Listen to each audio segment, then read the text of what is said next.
नमस्कार, आप सभी का स्वागत है प्रोजेक्ट ऑनलाइन चैनल में। तो आ चुके हैं हम वापस अपने चैप्टर के साथ बायोलॉजिकल क्लासिफिकेशन। और लास्ट लेक्चर में हमने मोनारा किंगडम जो थी वो हमारी खत्म कर ली थी, राइट। तो आज हम पढ़ेंगे प्रोटिस्टा के बारे में। तो ये होगा हमारा लेक्चर नंबर 8 और इसी के साथ शुरू करते हैं एक नया किंगडम। ठीक है, तो क्या आप सब रेडी हैं? आई होप कि आप सब रेडी होंगे, अपनी नोटबुक लेके बैठे होंगे और साथ साथ में अपनी एनसीईआरटी बुक भी, क्योंकि हम साथ साथ में एनसीईआरटी की जो इम्पोर्टेंट लाइंस हैं उनको भी कवर करते हुए चलते हैं, राइट। चलो शुरू करते हैं। तो आज हम पढ़ेंगे किंगडम प्रोटिस्टा की स्टार्टिंग। ज्यादा बड़ा किंगडम नहीं है, 2-3 वीडियोस में खत्म हो जाएगा हमारे पास। हमारी 2-3 छोटी छोटी वीडियोस होंगी, आराम से आप इस पूरे को समझ लो, ठीक है। चले शुरू करें। देखो, प्रोटिस्टा की ना शुरुआत वैसे ना आपको थोड़ा बहुत याद होगा कि हमने जब सेकंड किंगडम क्लासिफिकेशन पढ़ा था, आगे लिया हुआ, यहाँ पे लिया हुआ हमने पेज 2 किंगडम क्लासिफिकेशन के बाद में 2 किंगडम किसने दिया था? कैरलस लिनियस ने, याद है। इसके बाद में हम पे आया था एक 3 किंगडम क्लासिफिकेशन, क्योंकि प्रॉपर तरीके से मेंशन तो नहीं है बट हेकेल ने दिया था उसे। अब उसके अंदर में था क्या बेसिकली, उन्होंने कहा था कि ऐसे कुछ ऑर्गेनिजम्स जिनकी वेल डिफाइंड बाउंड्री है ही नहीं। अच्छा, इसका मतलब क्या? नहीं, वो यूकैरियोट्स हैं, डेफिनेटली यूकैरियोट्स हैं, लेकिन well defined boundary in the sense of animals में। आपको यहाँ पर ना मालूम पड़ेगा कि जब पहले हमने उनको क्लासिफाई किया था 2 के अंदर, प्लांट्स और एनिमल्स के अंदर में, अब जो हमने उठाया है और जो हमारा थर्ड किंगडम बना था उसका नाम था प्रोटिस्टा, ठीक है। और इसके अंदर हमने फेंकना शुरू किया तो उनकी कोई बाउंड्री ही नहीं थी एनिमल्स की। कुछ हम एनिमल्स लेके आ रहे हैं, कुछ हम प्लांट्स लेके आ रहे हैं, कुछ फंगी लेके आ रहे हैं, सबको लाके प्रोटिस्टा के अंदर में डाल दिया था। तो ये बोला गया था कि ना एनिमल्स पर्सपेक्टिव से कोई स्पेसिफिक बाउंड्री थी ही नहीं प्रोटिस्टा की। मतलब कहीं से भी ला रहे हैं, जो आपको मिल रहा है सारे के सारे लाकर यहाँ पर फेंक दो। लेकिन उसके बाद में भी ना आर.एच. विटेकर जो थे हमारे प्यारे से, जिन्होंने 5 किंगडम क्लासिफिकेशन को बताया था, याद है। उन्होंने भी क्या किया, उन्होंने यही किया कि जितने भी ऑल ऑल यूनिसेल्युलर यूकैरियोट्स, क्या थे? यूनिसेल्युलर यूकैरियोट्स, जितने भी यूनिसेल थे और यूकैरियोट्स थे, उन सबको लाके उन्होंने रख दिया किंगडम प्रोटिस्टा के अंदर में। अच्छा, ऐसा हुआ था? हाँ भाई, ऐसा ही हुआ था। तब बना हमारा प्रोटिस्टा किंगडम। तो प्रोटिस्टा के अंदर में कौन आता है? सारे के सारे यूनिसेलुलर यूकैरियोट्स। यूकैरियोट होने चाहिए। यूकैरियोट का मीनिंग क्या है कि उनकी जो न्यूक्लियस की बाउंड्री होती है वो वेल डिफाइंड होती है, न्यूक्लियस वेल डिफाइंड होता है। और यूनिसेलुलर मतलब कि एक ही सेल रहेगा भाई एक टाइम पे, ठीक है, unicellular. Next, according to the Whittaker's classification, हमारे पास में सारे यूनिसेलुलर प्लांट्स, जो भी यूकैरियोट्स हैं जैसे कि क्लेमाइडोमोनास और क्लोरेला, ठीक है, और यूनिसेलुलर एनिमल जैसे कि प्रोटोजोआ, और यूनिसेलुलर फंगाई जैसे कि यीस्ट और फंगाई, इन सबको, ठीक है, यूनिसेलुलर प्लांट्स हो, यूनिसेलुलर एनिमल्स हो, यूनिसेलुलर फंगाई हो, क्योंकि ये सबके सब क्या है? यूकैरियोट्स है और ये क्या है? यूनिसेलुलर। तो इन सबको हमने रख दिया किंगडम प्रोटिस्टा के अंदर।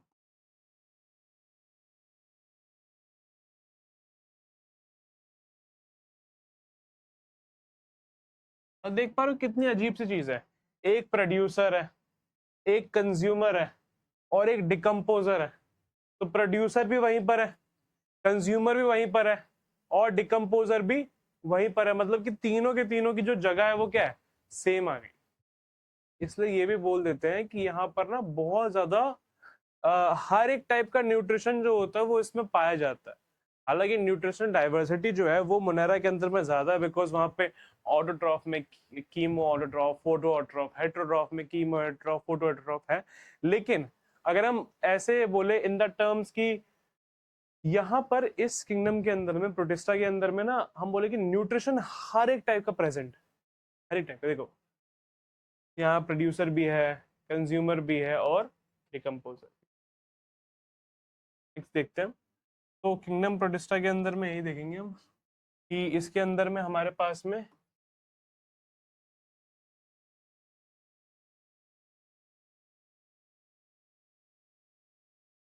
इसके अंदर हमारे पास में सारे के सारे प्रोड्यूसर भी आते हैं, प्रोड्यूसर, सारे कंज्यूमर भी आते हैं, कंज्यूमर सारे नहीं, सिर्फ यूनिसेलुलर यूकैरियोट जो है, ध्यान देना, और डिकम्पोजर भी आते हैं।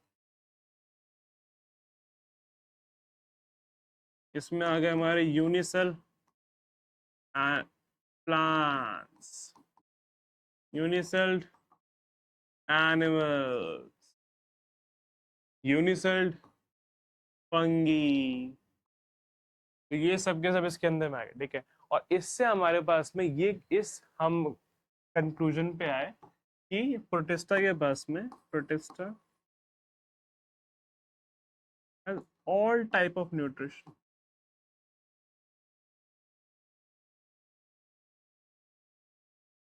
हाँ लेकिन ध्यान देना न्यूट्रिशन डाइवर्सिटी अभी भी किसके आता है, मुनायरा की ही है, but maximum nutritional diversity present in मुनायरा।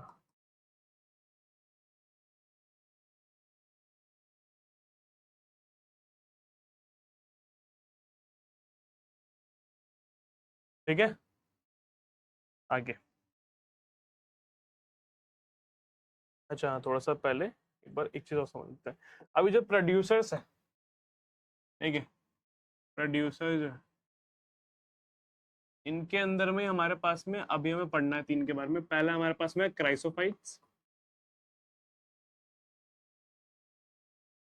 इसको समझो आप, इसको, हाँ क्राइसोफाइट्स, नहीं ऐसे नहीं बताएंगे, हाँ चलो ठीक है। क्राइसोफाइट्स, डाइनोफ्लैजिलेट्स,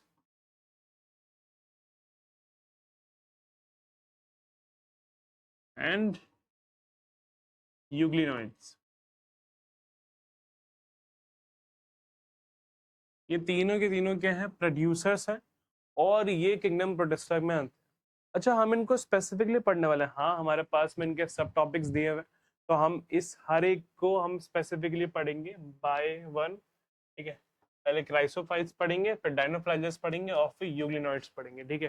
तीनों को हम बारी बारी पढ़ेंगे। अब याद कैसे रहोगे कि प्रोड्यूसर के अंदर में तीन चीजें आती हैं, आपको एबीसीडी आती है, बस एबीसीडी याद रखो, ABCDE, ठीक है। C for chrysophytes, D for dinoflagellates, और E फॉर यूग्लिनोइड्स। क्या इतना याद रहेगा, क्या इतना याद रहेगा, ध्यान दो, लिख लो, स्क्रीनशॉट ले लो, जो भी करना है करो जल्दी से। चले एक बार ये हमारे आ गए ये प्रोटेस्टा के अंदर, प्रोटेस्टन बोल दो, ये प्रोटेस्टन प्रोड्यूसर्स। अब जरा हम एनसीईआरटी पढ़ ले भाई इसकी, एनसीईआरटी पढ़ लेते हैं। All single celled eukaryotes are placed under Protista. हाँ था, सारे के सारे, पहली बात तो होनी चाहिए भाई सिंगल सेल्ड हो, जरूरी है। दूसरा यूकैरियोट्स हो, ये भी जरूरी है, ठीक है। But the boundaries of this kingdom are not well defined, ये अभी भी कहा था मैंने, not well defined boundary, मतलब कि कहीं से भी आ रहे हैं, एनिमल्स भी आ रहे हैं इसके अंदर में, प्लांट्स भी आ रहे हैं इसके अंदर में, फंगी भी आ रही है इसके अंदर में, तो कोई वेल डिफाइंड बाउंड्री नहीं है। द रीजन इज क्योंकि सारे हमने यूकैरियोट्स ले लिए और यूनिसेलुलर ले लिए, ऐसे बहुत सारे हैं हमारे पास में। What may be a photosynthetic, ये बहुत अच्छी स्टेटमेंट है, इसको जरा ना, इसको आप मार्क कर लो यार, जैसे कर लेता है।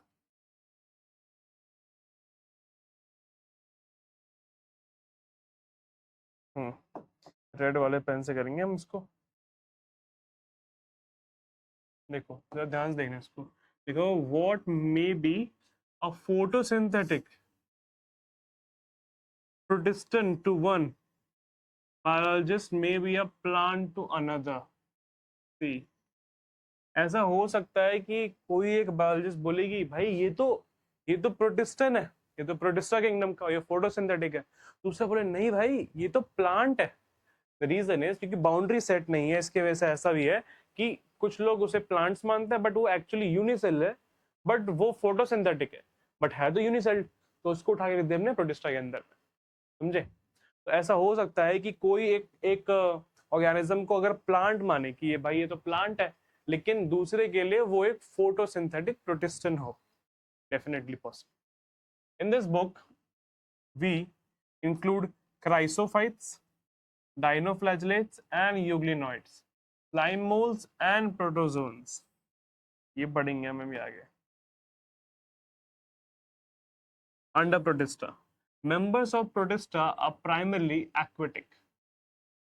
इसको भी आप लिख लो यहाँ पर, चले पूरा पढ़ लेते एक बार।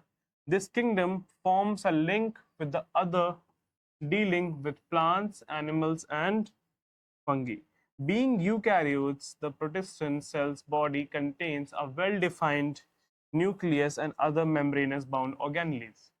Some may have flagella or cilia. Protists reproduce asexually and sexually by a process involving cell fusion and zygote formation। Simple. तो अभी हमने इससे कुछ हम निकाल लेते हैं कंक्लूजन। देखो भाई, किंगडम प्रोटिस्टा,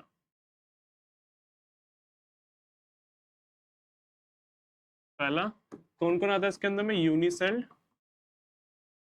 यूकैरियोट्स। कैसे होते हैं ये? Primarily aquatic. कौन कौन आता है इनके अंदर में? इनके अंदर एक्वेटिक्स क्या होता है? इसके अंदर में कंज्यूमर भी आते हैं, प्रोड्यूसर भी आते हैं, और डिकम्पोजर भी आते हैं। Not well defined boundary, well defined boundary नहीं है तो कोई भी आ सकता है कभी भी, ठीक है। वेल डिफाइंड न्यूक्लियस, न्यूक्लियस तो वेल डिफाइंड है लेकिन क्योंकि यूकैरियोट्स, ठीक है। और कुछ पॉइंट बचा हमारे पास मेंशन करने के लिए? हाँ, फ्लैजेला एपिसीलिया, इनके पास में फ्लैजेला भी हो सकता है, सीलिया भी हो सकता है। सीलियस जो होंगे उन पर सीलिया होगा, फ्लैजेला और सीलिया दोनों में से कोई भी मोटाइल स्ट्रक्चर पॉसिबल है कि हो, ठीक है। कुछ तो नहीं बचा हमारे पास में। हमने सब कुछ यहाँ पर लिख लिया है, ठीक है। तो इतनी बात है हमारे पास में। हाँ, और ये रिप्रोडक्शन कर सकते हैं सेल फ्यूजन और जाइगोट फॉर्मेशन से। सेल आपस में फ्यूज होंगे और जाइगोट बनेगा, यही मोड ऑफ रिप्रोडक्शन सबसे बोले तो यूजुअल, राइट। चलो, तो ये हमारी एनसीईआरटी भी कवर हो गई। हम देख लिया क्या क्या पॉइंट्स है प्रोटिस्टा के। अभी हम नेक्स्ट लेक्चर में पढ़ेंगे जो हमारे तीन अभी हम देखे थे ना, क्राइसोफाइट्स, डाइनोफ्लैजेलेट्स और यूग्लिनॉइड्स। हम उनके बारे में पढ़ेंगे नेक्स्ट लेक्चर में। तब तक के लिए आप जरा एक काम करें कि अपनी एनसीईआरटी आगे थोड़ी सी रीड कर लें, थोड़ा वो वाला पॉइंट रीड कर लें, ताकि आपको जब हम पढ़ाएं तो आपको थोड़ा सा ज्यादा क्लियर हो, ठीक है। जब पहले से खुद थोड़ा सा पढ़ के आते हैं तो उससे क्या होता है, आपकी रिटेंशन जो होती है क्लास के अंदर वो बढ़ जाती है। बिकॉज आपको वो चीज पहले से आती है तो आप उसको और फोकस करो ताकि वो आपको और अच्छे से आ जाए, ठीक है। तो मिलते हैं आपसे अगली क्लास में। तब तक के लिए tata, bye bye, and thank you. Keep learning and keep growing champs.